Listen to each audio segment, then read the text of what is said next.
Bonjour, je m'appelle Céline, je suis donc une maman française de 3 enfants expatriés en Irlande depuis 4 ans. Mon métier d'origine est cadre infirmier, je travaille dans une maternité pendant plusieurs années et je ne travaille pas actuellement et je travaillais par contre comme bénévole auprès des enfants du lycée français pour une initiation au premier secours. Ça s'appelait Apprendre à porter secours et ça s'adressait aux enfants de 3 ans à 12 ans. Vos enfants me connaissent donc déjà dans le cadre donc, de mon bénévolat au niveau du lycée français sous couvert de l'association des petits héros. Et aujourd'hui, je souhaite faire un petit projet de vidéo qui soit adressé à la communauté française pour essayer de faire un petit peu de prévention auprès de vous et de vos enfants dans le cadre du confinement, car les accidents domestiques, c'est quand même 19 000 accidents par an en France, ce qui est énorme. Et le confinement augmente le risque puisqu'on est d'autant plus exposé sur des temps qui d'habitude sont des temps où on est plutôt au travail ou à l'école ou en crèche, donc des temps où on n'est pas à la maison. Donc le temps d'exposition est plus important, donc le risque augmente aussi. Donc je souhaite aujourd'hui aborder le premier sujet. Donc le premier sujet est celui des brûlures.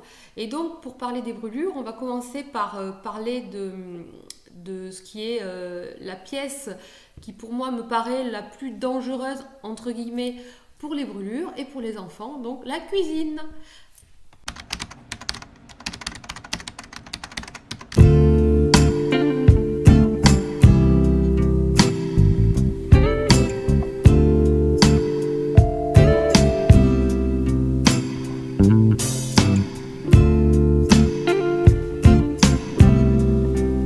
Bonjour, je m'appelle Thomas, j'ai 8 ans et je connais les endroits chauds qu'il y a dans la maison. Le four peut être très dangereux parce qu'il peut toujours être très chaud. Donc pour le four, on éloigne les enfants, on vérifie, on prend des gants et évidemment on récupère son super gâteau que je n'ai pas fait dans le four.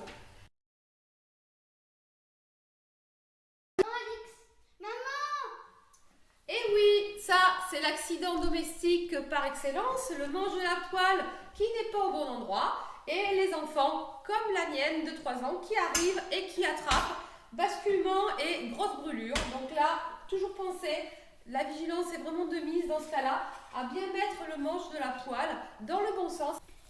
Alors, 2 autres objets très dangereux, le grille-pain, évidemment, on fait très attention de ne pas se brûler quand on sort les aliments et surtout, on n'introduit pas d'objets métalliques dans le grille-pain parce qu'il y a aussi un risque d'électrocution. Et puis, le super bouilloire pour faire son thé.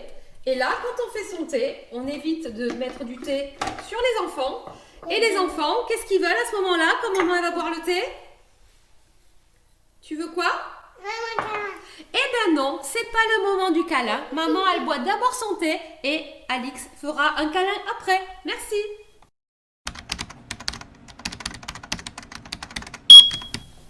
Le fer à repasser, autre élément dangereux dans une maison. La semelle, élément très chaud qui peut brûler. De la vapeur chaude qui sort qui peut brûler aussi. Un câble électrique qui est souvent relié, donc qui peut être dangereux parce que s'il est dénudé, il faut faire attention, mais aussi parce qu'un enfant qui court autour, il se prend les pieds dedans, il emporte tout le matériel et c'est dangereux. Et puis le poids du fer à repasser qui est quand même très important. Un fer à repasser qui est pointu, qui tombe sur la tête d'un enfant ou sur le pied d'une personne, ça peut faire beaucoup de dégâts. Donc l'objectif du fer à repasser, pas du fer à repasser, mais quand on a un fer à repasser dans les mains, c'est d'éloigner les enfants. La prévention dans ce cas-là, c'est vraiment l'enfant ne doit pas être autour de la table, autour du fer à repasser. Si l'enfant a un souci ou quelqu'un vous appelle, on doit mettre le fer en sécurité sur le socle prévu à cet effet. Et si on n'a pas de socle, le fer, on le pose dans la position verticale pour que la chaleur ne touche pas la table à repasser et qu'elle ne reste pas au contact pour brûler et peut-être mettre aussi le feu à la table ou à la maison.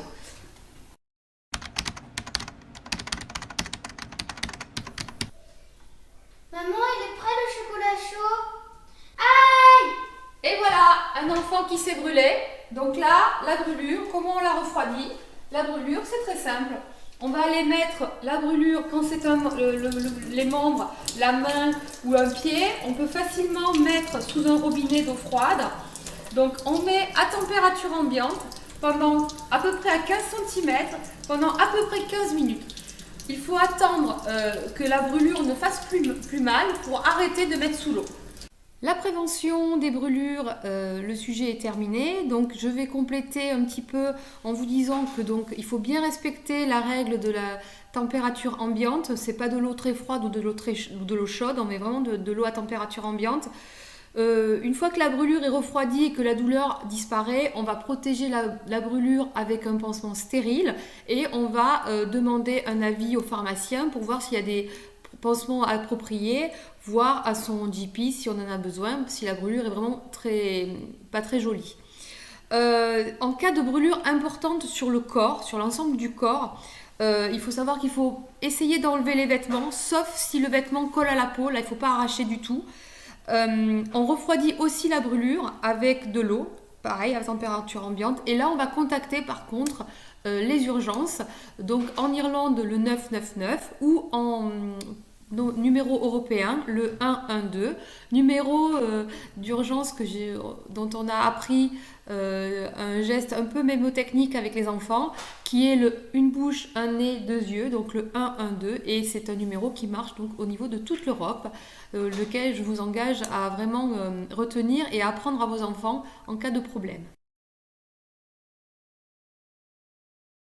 Pour conclure, je vais vous parler d'une application qui a été créée en partenariat avec les pompiers de Paris, qui est une application qui permet de faire des mises en situation sur des problèmes liés aux accidents domestiques.